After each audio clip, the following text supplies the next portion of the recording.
ser redundante, pero no falso, quiero agradecer al comité organizador el que me hayan invitado a este evento de particular relevancia. Me siento muy contento y orgulloso de que me inviten ya por tercera ocasión. Espero no decepcionarles hay cosas curiosas en la medicina. No sé si ustedes sepan que la cefalea es uno de los anticonceptivos más eficaces que existen. Son cosas curiosas, ¿verdad? Esta imagen que ven aquí no es un lago idílico de Suiza, es Catemaco. Nos rodea la belleza y a veces no sabemos apreciarla. La siguiente, por favor. Yo soy el que va. Hay diferentes causas de dolor de cabeza, ¿no? Como ustedes pueden anticipar en esta pintura, ese tipo seguramente iba a despertar con un dolor de cabeza terrible. Es la historia bíblica de Jael y Sísara, que ella lo embriaga y aprovechando que está borracho le clava un clavo enorme en la cabeza. Entonces es para enfatizar que el dolor de cabeza puede tener diferentes orígenes, algunos tratables y otros no tanto. Para empezar y ponerle relevancia a la importancia del dolor de cabeza, vamos a hacer una pequeña encuesta. ¿Quiénes de los aquí presentes padecen dolor de cabeza? Que levanten la mano, por favor. ¿Lo ven? Ahora, ¿quiénes de los aquí presentes padecen cefalea recurrente? ¿Una sola? ¿Dos? 3, 4, 5. Ok. ¿Quiénes de los aquí presentes padecen migraña o creen que es migraña? ¿Sí? Ok. ¿Quién de los que están aquí presentes ha atendido pacientes con cefalea en algún momento? Entonces, es un tema relevante, ¿no? Porque además no solo los han atendido, los van a seguir atendiendo. Y ahora, ¿quién de ustedes ha leído la clasificación internacional de cefalea del 2018? Uno, muy bien. ¿Quién de ustedes conoce la cefalea SONT? Significa Sudden Unilateral Neuralgiform Conjunctival Tearing, o sea, a ese grupo pertenece la cefalea en racimo, como vamos a ver más adelante. Entonces, esto es simplemente para poner de relevancia que el dolor de cabeza es una queja muy frecuente en medicina y ustedes una y otra vez recurrentemente lo van a ver.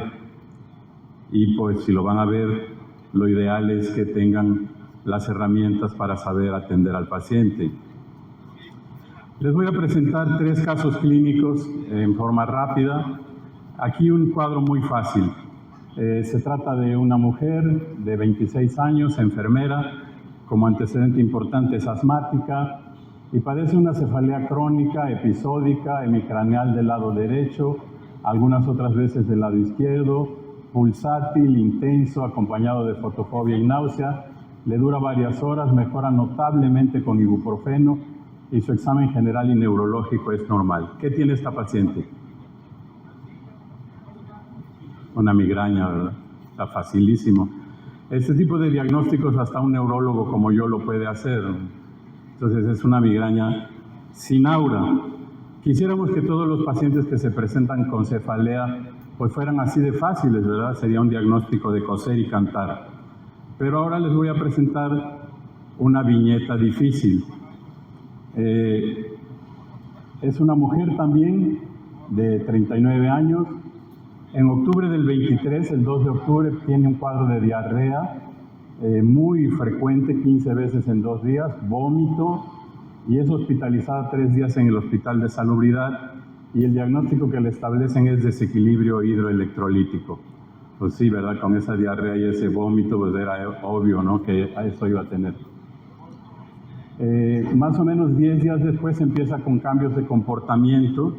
Los familiares describen que hablaba incoherencias, que se comportaba agresiva, irritable, y empieza con un cuadro de cefalea intensa, con mialgias muy acentuadas, fiebre de 39 grados, nuevamente la llevan al hospital y esta ocasión le diagnostican dengue. El 18 de octubre La paciente persiste con una conducta de tipo psicótica, con cefalea intensa, febrícula, y dice la mamá y la tía que la acompaña, se desconecta por ratos y está muy irritable. Es valorada por un psiquiatra y el psiquiatra les dice que deben ver a un neurólogo. El 24 de octubre la paciente sigue con cambios graves de comportamiento, con dolor de cabeza, fiebre intermitente hasta 38 grados, fatiga y malestar general. Y el 27 de octubre todavía sigue con cefalea, tiene una conducta de tipo psicótico bien acentuada, fiebre, malestar y fatiga. Continuamos con esa misma viñeta. En la exploración física está confusa, con bradipsiquia, con un lenguaje incongruente, no tiene datos focales de ningún tipo, el cuello es blando, flexible y no tiene dolor a la flexión del cuello, una temperatura de 37 grados y una taquicardia de 120 por minuto sostenida. De laboratorio tiene recientes, el día que llegó, glóbulos blancos de 10.600, con una diferencial prácticamente normal, un poquito de monocitosis, un examen con 25 leucos por campo, velocidad de sedimentación y proteína C reactiva elevadas y una gamma-glutamil transferasa discretamente elevada. Tiene un VIH negativo y una resonancia nuclear magnética normal. Y aquí les voy a presentar imágenes de la resonancia nuclear magnética. Aquí tenemos un corte axial en T1 a nivel de los ventrículos cerebrales, un poquito más arriba también en T1, en corte axial, ya hacia arriba en la convexidad, otra vez T1, corte axial, un corte coronal en T1. Si alguno de ustedes quiere opinar en este momento, me lo dicen. Aquí un corte sagital con contraste con gadolinio, es decir, de perfil a nivel de la línea media. Aquí ven el cuerpo calloso, este es el cuerpo calloso, el tronco cerebral, la hipófisis, el tallo de la hipófisis, el cerebelo. Y aquí vemos otro corte sagital con contraste. Otro corte. ¿Qué tiene esta paciente? ¿Alguien quiere opinar? Ya vieron todo lo que tiene: VIH negativo, no tiene signos meningios, tiene una resonancia nuclear magnética normal y tiene una conducta psicótica y dolor de cabeza. ¿Qué tiene esta paciente? ¿Tiene antecedentes? No, ningún antecedente. Es una mujer, es una nutrióloga sana hasta antes de empezar este padecimiento. ¿No? ¿Me hablas un poquito más fuerte, por favor, Salas?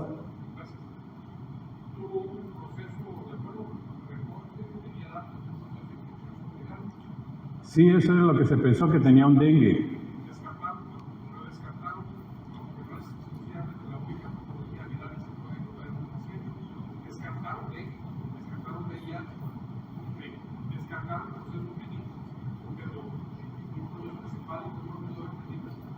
¿Un qué?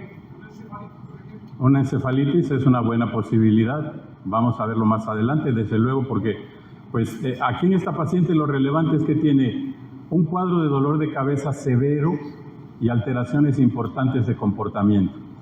Vamos a seguir. Ahora les voy a presentar otra viñeta. Esta es más o menos, esta no está tan difícil. Es otra mujer, para que vean que el dolor de cabeza es también frecuente en las mujeres, más frecuente que en los hombres. Una mujer de 25 años tiene un dolor de cabeza de 10 meses de evolución, muy severa en las últimas 3 semanas, holocraneal, muy intensa, opresiva, persiste todo el día, con náusea, no tiene fiebre ni vómitos, ni datos focales, y tiene una visión borrosa y fotofobia intensa. Ha tomado todo lo que ven allí con ninguna mejoría, ninguna mejoría. Y en el examen físico, bueno, como antecedentes, tiene un hipotiroidismo en tratamiento, es obesa grado 3, hipertensa de 2 años de evolución con una diastólica hasta 110. Hace 2 años presentó un desmayo y una convulsión breve, así la describen ella y la mamá, no fue estudiada, padece ansiedad, depresión y estrés. Y ojo, En el fondo de ojo, en el examen del fondo de ojo, tiene papiledema esta paciente.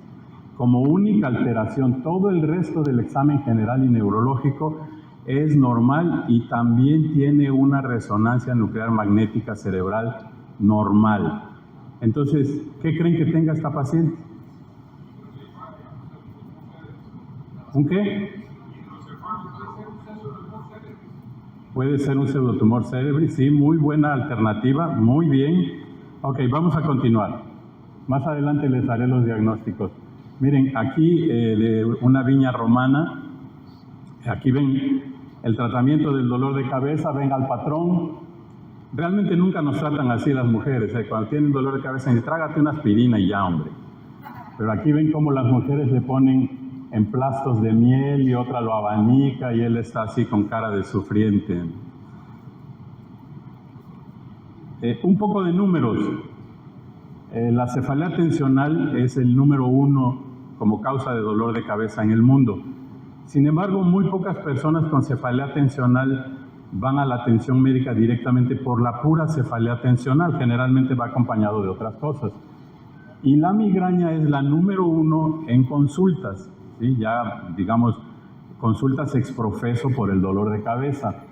La prevalencia en un estudio que abarcó 2 décadas, en Estados Unidos, encontró que el 18% de las mujeres y el 6% de los hombres padecen migraña con una proporción, ya conocemos, 3:1.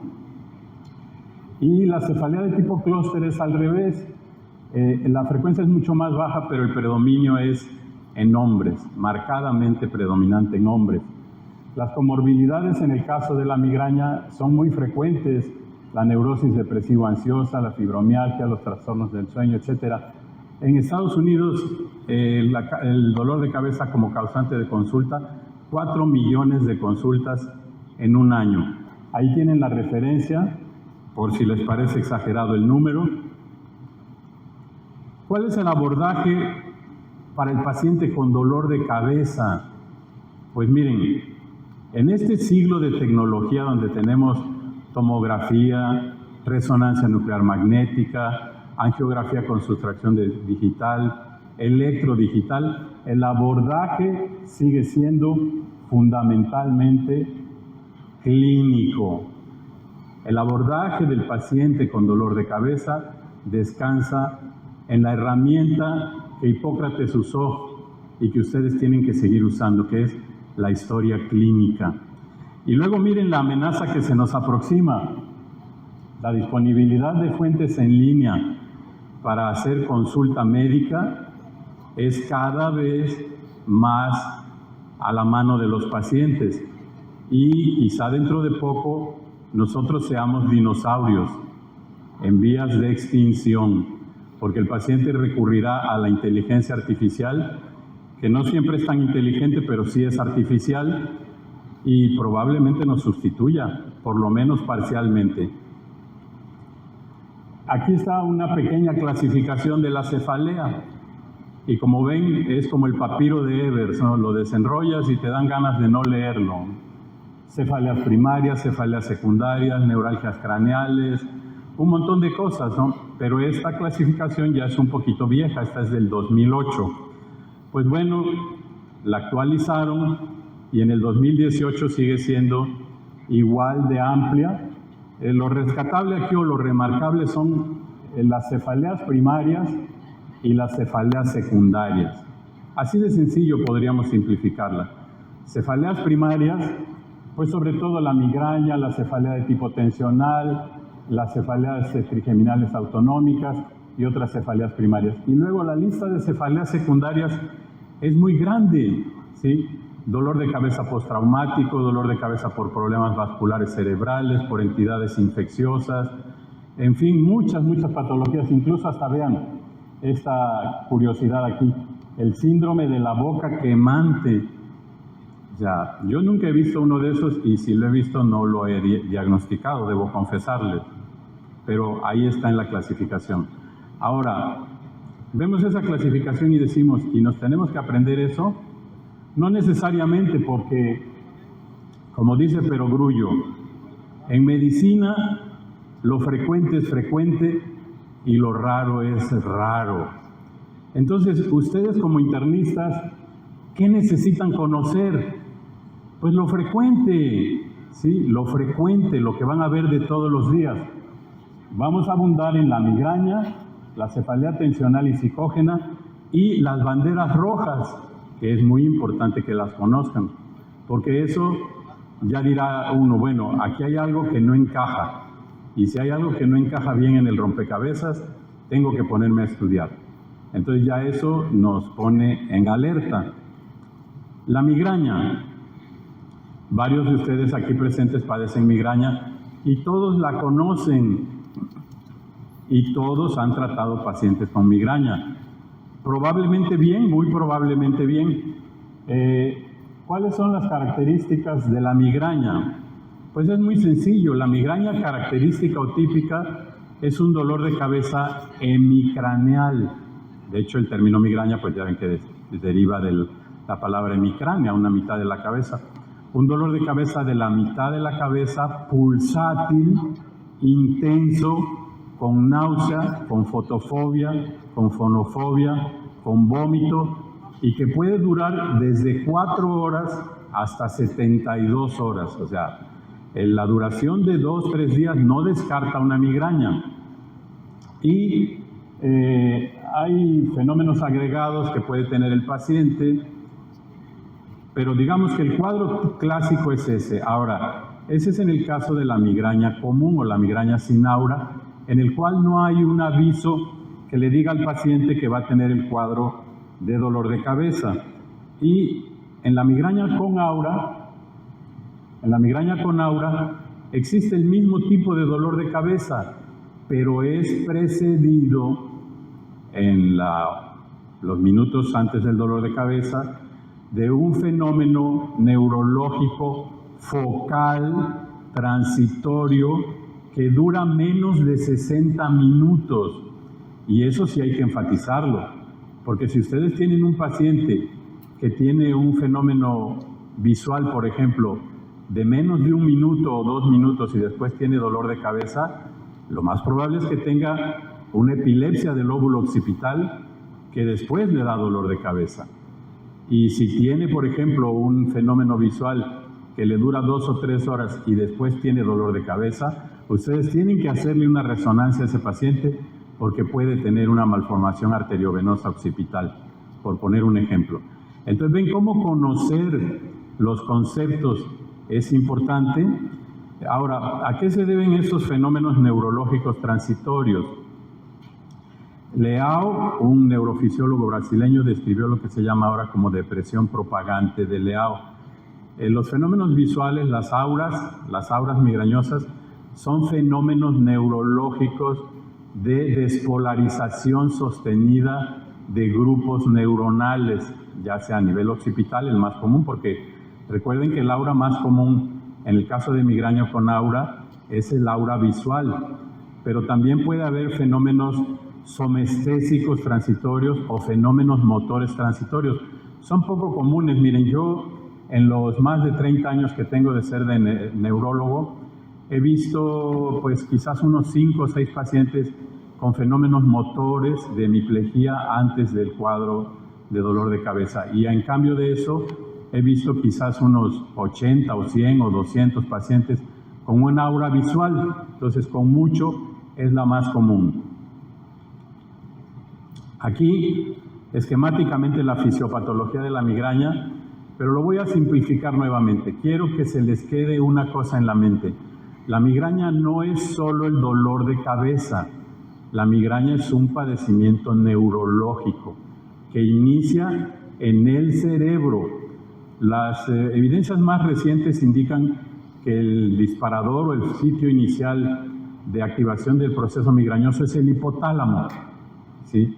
Se produce cierta activación neuronal en el hipotálamo y de ahí se desatan una serie de cambios que aquí están representados en forma esquemática y que terminan a través de transmisión retrógrada con un proceso de inflamación focal de las arterias extracraneales, y eso es lo que da la característica del dolor pulsátil. ¿sí? Entonces, simplificando, y para que se lo lleven a casa, la migraña es un padecimiento neurológico, incluso comparte algunas fronteras con la epilepsia, de irritabilidad cortical. Por ejemplo, entre las cosas que se ha demostrado es que los pacientes con migraña con aura visual tienen una hipersensibilidad cortical occipital a la luz mucho mayor que los pacientes que no tienen migraña. Entonces, es un padecimiento neurológico que se caracteriza por una cierta irritabilidad hipotalámica episódica que finalmente, después de ciertos procesos, termina a través de un flujo retrógrado con un proceso de inflamación arterial estéril de las arterias extracraneales, y eso es lo que explica la característica pulsátil del dolor, porque las arterias normalmente pulsan y no las sentimos. Pero yo le digo a los pacientes, si usted tiene un dedo inflamado y hace esto, cada vez que lo haga va a tener dolor. Tiene la arteria inflamada, cada vez que la arteria pulse va a tener dolor. Ahora, ¿cómo se diagnostica la migraña? Pues se diagnostica clínicamente, y otra vez volvemos a la diapositiva que decía, el abordaje del paciente con migraña debe ser clínico. El electroencefalograma es poco útil. Un porcentaje de pacientes con migraña pueden tener electro incluso considerablemente anormal, pero no es una herramienta que se deba utilizar excepto cuando tengamos que pagar la letra del carro, que ahí ya es una indicación específica y absoluta. ¿Cuándo se debe hacer neuroimagen a pacientes con migraña? ¿Cuándo? Cuando los casos son atípicos, ¿sí? Cuando hay piezas otra vez del rompecabezas que no encajan, dice uno, aquí más vale hacerle un estudio de imagen. Cuando hay banderas rojas, cualquiera que ésta sea. Cuando hay fracaso a la terapia adecuada, también. Y atención, cuando el paciente lo pide. Porque recuerden que el paciente tiene derecho a participar en la toma de decisiones.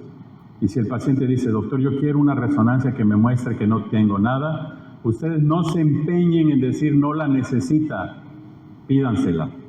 Porque además capaz que sale algo y le dice el paciente, ya ve doctor, usted decía que no tenía yo nada. Ahora, ¿cómo se trata la migraña?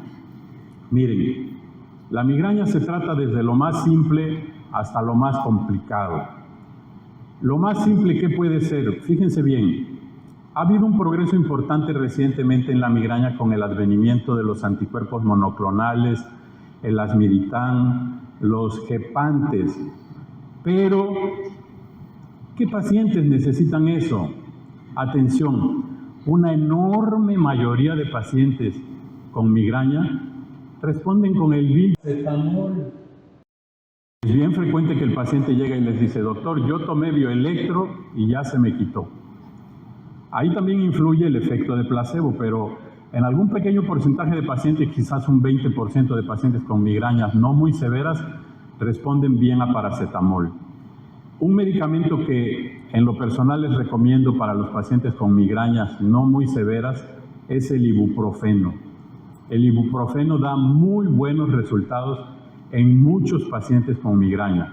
Lo pueden asociar con ergotamina en pacientes que tienen cefaleas ya más severas. Y en pacientes que tienen migrañas severas con náusea o con vómito, ahí están los triptanos, sumatriptán, rizatriptán, solmitriptán, etcétera, que son altamente eficaces, altamente eficaces. ¿Cuándo debemos usar triptanos? ¿De entrada en todo paciente con migraña? No, les repito, aunque la gente del laboratorio llegue y les diga, doctor, mire, aquí está el rizatriptán, que es después del maná que cayó en el desierto lo mejor que ha habido, no es cierto. La mayoría de los pacientes con migraña ustedes los van a poder manejar con esos fármacos de, como se dice en Estados Unidos, around the corner, de los que venden prácticamente sin prescripción, ¿no? Entonces, ¿y cuándo vamos a usar esa nueva generación de lasmiritán y gepantes? Déjenme decirles, ¿cuánto cuesta una tableta de Tempra Forte? ¿Cuánto cuesta una tableta, Andrés? Aprox. 10 pesos quizá una tableta de Tempra Forte. ¿Cuánto cuesta el Vidaura? 780 pesos con 2 pastillas. Eso sí, viene en una caja súper elegante y bla, bla, bla, pero el paciente no se va a tomar la caja. Se va a tomar y le va a tener solamente 2 pastillas, es decir, para 2 ataques de migraña, casi 400 pesos cada tableta. No quiere decir, yo no les digo no lo receten, no, para nada. Úsenlo juiciosamente en aquellos pacientes que sí lo requieren. Incluso la Academia Americana de Neurología, que es en la que nos basamos, dice: los gepantes están indicados en pacientes en los cuales ha habido fracaso de por lo menos 2 medicamentos antimigrañosos de primera o de segunda línea bien indicados. Es decir, viene siendo un fármaco de tercera elección, excepto en pacientes que tienen migrañas muy severas y que ya sabemos que siempre va a tener un ataque severo. Ahí no le busquen, no estén pensando que un ataque de migraña severa lo van a aliviar con Tempra, porque no va a ser así. Yo traté en una ocasión un médico anestesiólogo que cada episodio de migraña terminaba hospitalizado. Con una migraña severísima, vomitaba 15, 20 veces, el ataque le duraba 24 horas por lo menos. En ese tipo de cuadros, todavía en aquel entonces no teníamos ni gepantes, ni las Miritan, ni nada. Ahí es donde están indicados ese tipo de fármacos, que son herramientas muy bienvenidas. Pero repito, en el grueso de los pacientes con migraña ustedes van a obtener buenos beneficios con esos otros medicamentos. Ahora, eso es en cuanto al tratamiento agudo. Y el tratamiento, la ergotamina, fíjense que la usamos desde hace chorrocientos mil años. En los estudios recientes dice que tiene evidencia tipo B. Sin embargo, sabemos, incluso por experiencia, los que padecen o padecemos migraña, que el Tonopán da muy buen resultado en migraña. Los que levantaron la mano con migraña, ¿han tomado ergotamina? ¿Sí? ¿Y les ha resultado? Sí, ¿verdad? Ahí lo tienen, ¿no? Ahí está la respuesta. Ahora, las clases de tratamiento preventivo. ¿Cuándo usamos tratamiento preventivo en migraña? Cuando los ataques son muy frecuentes, más de 5 por mes. Cuando los ataques son muy severos, aunque sean poco frecuentes, y en casos de migrañas complicadas, en migrañas hemipléjicas, migrañas retinianas. En ese tipo de situaciones sí usamos tratamiento preventivo.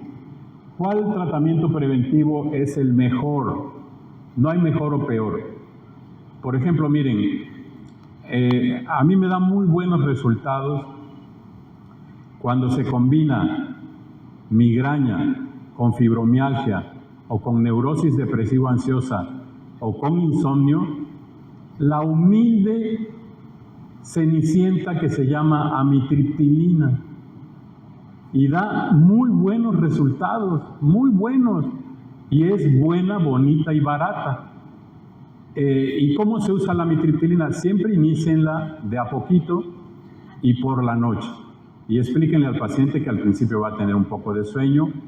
Viene de 25 y de 50 miligramos. Yo prefiero usar siempre la presentación de 25 miligramos e incrementarle poco a poco la dosis al paciente. La mayoría de las pacientes con 50 miligramos, máximo 100 miligramos tienen bien, pero la mayoría con 50 miligramos obtienen un notable beneficio. Ahora, ¿cuánto tiempo se debe usar? Es variable. Yo habitualmente lo indico por periodos de 6 meses. El valproato es también un muy buen medicamento, pero en las mujeres les produce aumento de peso con frecuencia, y ese es un efecto que no gusta.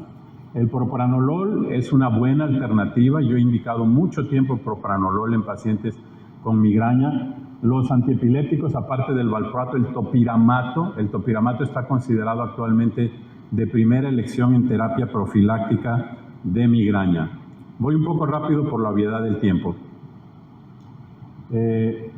Aquí seguimos con este cuadro con los medicamentos preventivos. Ya más o menos les di una explicación somera, así que voy a avanzar un poquito.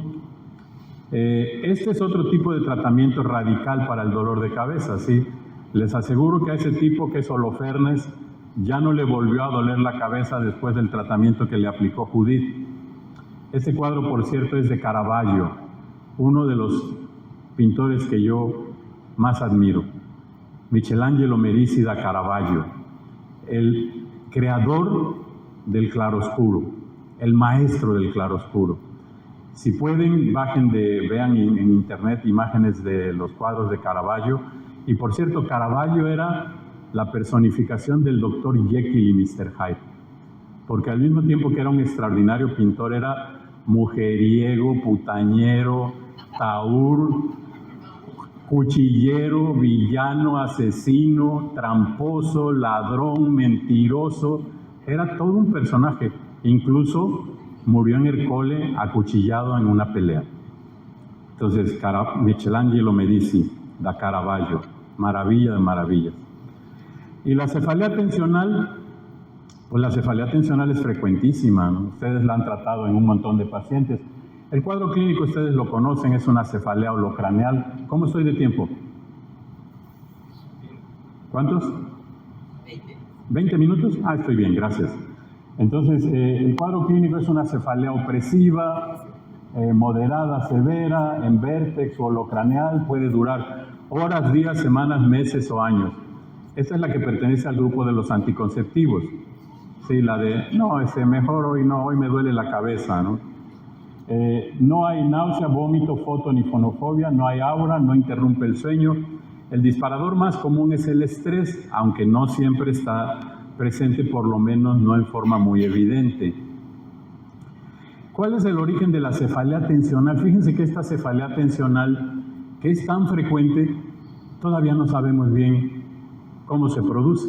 Es decir, no sabemos si el mecanismo que la genera es central, porque hay trabajos que reportan diferentes tipos de problemas a nivel central, o hay quienes dicen que es un factor periférico por contracción de músculos del epicráneo, etcétera, etcétera. Y finalmente, conjugando ambas, la teoría actual es que tiene tanto factores centrales como factores periféricos. Las comorbilidades en la cefalea atencional son muchísimas. La mayoría de las pacientes, y digo las pacientes no porque los hombres no lo tengan, porque he tratado a un buen número de hombres con cefalea atencional, pero es abrumadoramente mayor el porcentaje de mujeres. Las comorbilidades frecuentes, la neurosis depresivo-ansiosa, la fibromialgia, la lumbalgia, los trastornos del sueño, y también se asocia con migraña, porque recuerden que una enfermedad no te protege contra otra. El tratamiento es con AINES de primera intención, la amitriptilina, la mirtazapina da excelentes resultados en cefalea tensional. Ahora, recuerden que gran parte del éxito que ustedes vayan a tener o dejen de tener en el manejo de la cefalea tensional es el rapport que ustedes tengan con el paciente. Porque si ustedes se limiten a, mire, pinche vieja, tómese esto y venga dentro de 6 meses, pues están condenados al fracaso, ¿sí? Porque la paciente saliendo de ahí va a tirar la receta a la basura. En cambio, si ustedes se toman el tiempo para decirle, mire, no se preocupe, no tiene nada de situación de estrés, si quiere le hacemos estudios, pero no tiene caso que gaste, bla, bla, bla, eso ayuda a que la paciente se tranquilice, esté confiada de que no hay nada. Y en el último de los casos le pueden proponer un estudio de imagen, ¿sí? Porque el paciente también está convencido o convencida que tiene algo serio y que los médicos ineptos no se lo han sabido diagnosticar. Les voy a contar una anécdota, si me lo permiten, del doctor Fernando Cermeño, que ha sido jefe de la clínica de cefalea en el Instituto Nacional de Neurología por más de 30 años, es decir, es un tipo que tiene toda la experiencia del mundo en cefalea. Y una vez en la Academia Mexicana de Neurología yo presenté un caso de una cefalea tensional rebelde a todo lo que a ustedes se les ocurra, hasta los chiqueadores y el agua bendita y todo. Y entonces entre los presentes estaba el doctor Cermeño y hubo algunas opiniones y yo cuando terminaron dije, pues yo quiero oír la opinión del doctor Fernando Cermeño, que es una autoridad en cefalea, que él me diga qué hace él con esta clase de pacientes. Y se paró Fernando Cermeño, es un tipo alto, delgado, como 1,90, así muy inglés, y dice, Mira, Rogel, esta clase de pacientes 3 días después de muertas todavía les duele la cabeza. Entonces, bueno, pues eso les da una idea de que la cefalea tensional no es tan simple como parece. Y cuando el paciente les llega con el rollo de recetas así, ustedes piensan como en la película, al rato voy a hacer yo otro más que muerde el polvo. Porque ahí va a estar en esa colección la receta de ustedes también. Aquí algunos datos ya a vuelo de pájaro sobre las cefaleas trigémino-autonómicas. La más común, y es en la que me voy a detener, la más común, más del 90% de los casos de las cefaleas trigémino-autonómicas es la cefalea en racimos. La cefalea en racimos, el nombre lo dice, es una cefalea muy especial que se presenta en racimos, es decir, el paciente tiene un periodo asintomático que puede ser de semanas, meses o años, y un buen día, no, un mal día, otra vez empieza con dolor de cabeza, que tiene particularidades, es intensísimo, es en el ojo o atrás del ojo, se acompaña de ojo chiquito, rojo, lagrimeando y moqueando de ese lado. Y con frecuencia tiene una precisión cronológica. El paciente les dice, doctor, yo me acuesto bien y a las 2 de la mañana en punto me despierta un dolor de cabeza atroz. Me dura 40 minutos en los cuales casi quiero matarme. Hay pacientes que se dan de golpes en la cabeza, se la amarran, etc. Y después de ese periodo tormentoso, ¡pum!, así como vino, se quita el dolor de cabeza. Y al día siguiente lo mismo, por una semana, 10 días, 20 días, un mes, etc. Entonces, ese es el cuadro típico de cefalea en racimos. Y entre los racimos, el paciente está totalmente asintomático, no tiene nada de nada. Ahora, cuando ustedes vean un paciente con cefalea en racimos, actualmente se considera obligado y mandatorio hacerle resonancia magnética de buena capacidad de definición con gadolinio, porque es obligado, óiganlo, obligado descartar patología estructural, que se ubica sobre todo en el seno cavernoso, ya sea entidades inflamatorias, quistes, tumores, etc. Recuérdenlo, en una cefalea en racimos, por típica que sea, es obligado a hacerle resonancia magnética al paciente. Ahora, aquí tenemos una serie de banderas rojas que más adelante las voy a repetir, pero entre las cuales están pues la presencia de síntomas sistémicos, los cuadros clínicos atípicos, la presencia de papiledema, etc. Aquí está en inglés, lo puse para presumir, así, that's all right, pero lo vamos a ver en español. Ahora, ¿cuáles son los diagnósticos de las viñetas que les presenté? La primera, una migraña sin aura. La segunda, vean, una meningoencefalitis, probablemente viral, y SIDA. Y ustedes dirán, ¿y cómo llegué al diagnóstico? Pues portero sin suerte no es portero. Porque la resonancia magnética no está normal. Y aquí me voy a regresar a las imágenes de la resonancia magnética. Voy a ir para atrás a Matacaballo. Les puse normal porque así está el reporte del radiólogo y así es como les va a llegar a ustedes. No es porque yo les haya querido hacer trampa. El reporte del diagnóstico dice resonancia nuclear magnética normal, pero vean, amigos, tiene un reforzamiento meningeo con el gadolinio. ¿Lo ven? Vean qué reforzamiento tan intenso en los surcos de la convexidad. Así que, si el radiólogo les dice normal, pero no encaja con la clínica, no le hagan caso al radiólogo. Conserven su sano derecho a poner en duda el diagnóstico de no importa quién, porque yo también riego el tepache y lo hago con frecuencia. Entonces les puse resonancia magnética normal, les repito, no por hacerles trampa, sino porque ese era el reporte. Y el VIH, yo se lo repetí porque era un VIH de un laboratorio que me sonaba chafa. Y efectivamente, el VIH salió positivo y se le hizo una punción lumbar y mostró pleocitosis, hipoglucorraquia, etc. Entonces, esa paciente, ahora ya me voy para adelante nuevamente, creo que con esto queda claro esto de la resonancia, ¿verdad? ¿Quieren ver algunas otras imágenes? Creo que es suficiente, ¿no? ¿Sí? Nos vamos de nuevo hacia el final.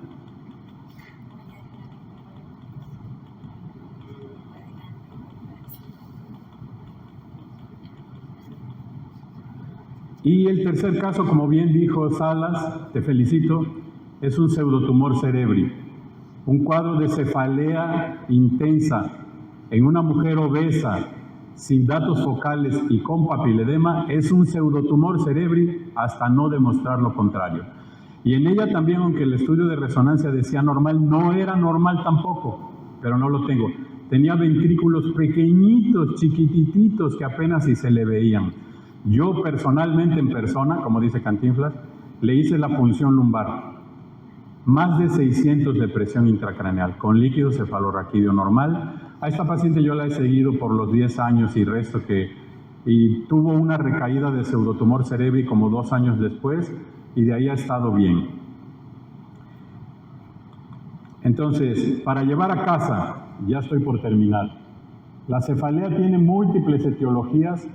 El diagnóstico puede ser desde muy fácil hasta muy difícil. Cualquiera de nosotros se puede equivocar en el diagnóstico. Las repercusiones pueden ser desde banales hasta implicar peligro de muerte, como lo vieron con esa paciente, la segunda paciente. Es un reto diagnóstico y terapéutico, como ya se los puse en evidencia, en forma creo que suficiente. Y recuerden, en medicina lo frecuente es frecuente y lo raro es raro. Verdad de perogrullo. Por lo tanto, ustedes necesitan saber bien migraña, cefalea tensional y psicógena. Y para lo raro, recordar las banderas rojas que ahora aquí les presento en español. El inicio súbito o repentino de una cefalea con duración de segundos. El inicio súbito de un nuevo tipo de cefalea, aunque el paciente haya tenido cefalea, si ahora tiene un dolor de cabeza que es diametralmente distinto, están obligados a pensar que es otra cosa. La que se acompaña de signos o síntomas neurológicos, si les inicia como a muchos de ustedes a estas alturas, preocúpense. Yo también estoy en este grupo de edades, así que yo también tendría que preocuparme. Un cambio en el patrón de las cefaleas durante el ejercicio o relacionada con el Valsalva, cefalea que se acompaña de síntomas sistémicos, como era el caso de la segunda paciente con fiebre. Inicio de cefalea en pacientes con antecedentes de neoplasia, diabetes, inmunosupresión, VIH. Cefalea con historia de traumatismo o como en el tercer caso, que es la peor cefalea que ha tenido y además tenía papiledema. Entonces, esas son banderas que ustedes deben tener en la mente y con eso llegarán a buen puerto. Y aquí otra versión, ya con el resultado del tratamiento, que el paciente se alivió por completo, dejó de quejarse de que le dolía la cabeza, y después Judith siguió teniendo éxito en el tratamiento. Les agradezco mucho, en verdad les agradezco.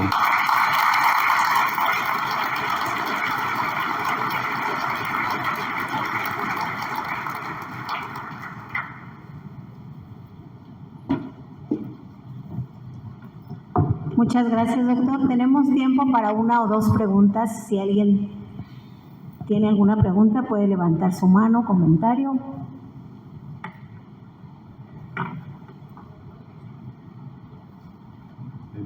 El micrófono. El doctor y despuésito el doctor Salas. Gracias. Oiga, doctor, primero felicidades por su presentación.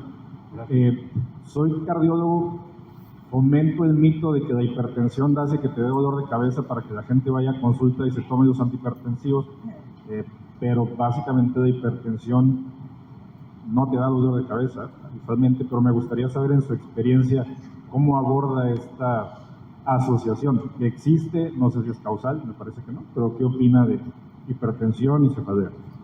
Sí, doctor, usted tiene absolutamente la razón. Es un razonamiento que le digo a los pacientes. No, la hipertensión no es un causante de dolor de cabeza, excepto quizá en hipertensiones muy severas, digamos 220 sobre 130, que puede tener dolor de cabeza acompañado de ciertos fenómenos vasoespasmódicos como fosfenos, etcétera. Pero en términos generales, y para que ustedes todos lo conserven en la mente, es cierto, la hipertensión arterial no es un causante de dolor de cabeza.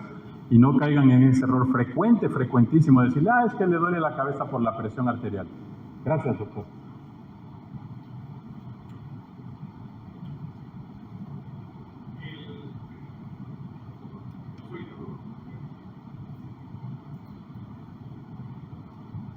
No soy neurólogo, no me quiero complicar la cabeza con ese tipo de problemas, pero se me ocurre, doctor, hablando del paciente o de la paciente con el pseudotumor cerebres, me estoy imaginando una paciente obesa, joven, con datos de papiledema que de alguna manera están sugiriendo que haya hipertensión intracraneal y que de alguna manera, y que el tratamiento tradicional, al menos así me lo habían enseñado, era curiosamente con punciones lumbares. ¿Usted funcionó a la paciente? Sí. ¿Mejoró la paciente? Sí. ¿Qué tan frecuentemente se lo hace? Porque eso va a ser... De hecho, esa es una pregunta importante. Fíjense, esta paciente con una sola punción lumbar y tratamiento con prednisona y diuréticos se quitó completamente el cuadro clínico. Y tengo otro, por cierto, médico, al cual le hice más de 50 punciones lumbares. Lo puncionaba yo 2 veces por semana, me acuerdo muy bien. El martes y el viernes lo puncionaba yo. Era tan frecuente que ya lo puncionaba yo en el consultorio, lo traté en el seguro. Llegaba, lo puncionaba yo y ahí lo dejaba acostado y yo seguía dando la consulta y ya lo dejaba ahí unas 2 horas o 3. Lo puncioné más de 50 veces. Le saco a todo lo que salga, 20, 25 mililitros de líquido cefalorraquídeo. Y un seguimiento cuando el cuadro es persistente es estar viendo la agudeza visual y la campimetría, porque es el dato que nos puede decir este paciente ya no está funcionando bien y hay que hacerle ya sea una defenestración del nervio óptico o ponerle una válvula. Pero ese paciente más de 50 veces lo puncioné y no terminó odiándome, fíjense. Me uno a la felicitación que le hacen al doctor Roger por su exposición. Ahorita me viene a la mente lo de la cefalea por hipertensión. Es muy socorrido que como digan, si tiene cefalea tiene hipertensión. Y me recuerdo un estudio que se hizo hace más de 20 años en Inglaterra, donde le tomaban la presión arterial a 2,000 gentes y no les dijeron la presión arterial que tenían y vieron quién tenía cefalea. En una segunda opción les tomaban la presión y les dijeron qué presión tenían y ya apareció la cefalea. Entonces, la cefalea es un dato muy frecuente, pero siempre tengo la inquietud de que si un paciente tiene migraña y lo estoy viendo, siempre tengo que estar alerta cuando cambie la migraña, porque puede tener otra cosa. Sí, claro, de hecho lo vieron en las banderas rojas. El cambio en el patrón de cefalea es algo que nos obliga a pensar, aquí ya está pasando algo distinto. Porque, como decía el maestro Gómez Yata, uno puede ser cacarizo y viajar en primera clase, ¿no? Entonces, tú puedes tener un padecimiento, pero eso no te protege de desarrollar otro. Entonces, siempre es bueno tener en mente ese tipo de información de las banderas rojas. Recuérdenlas, piénsenlas y, les repito, llegarán a buen puerto. Les agradezco nuevamente al comité organizador. Doctor, siempre es un honor y un agrado tenerlo. Gracias por tu participación. En nombre del Colegio de Enfermos y Constancia. Muchas gracias, doctor. Buen día. Gracias a todos ustedes y bueno, ya como una cosa, me cabe orgullo que muchos de los que fueron mis alumnos son ahora mis amigos y que entre el auditorio tengo mucha gente a la que quiero y que creo que también me quiere. Gracias.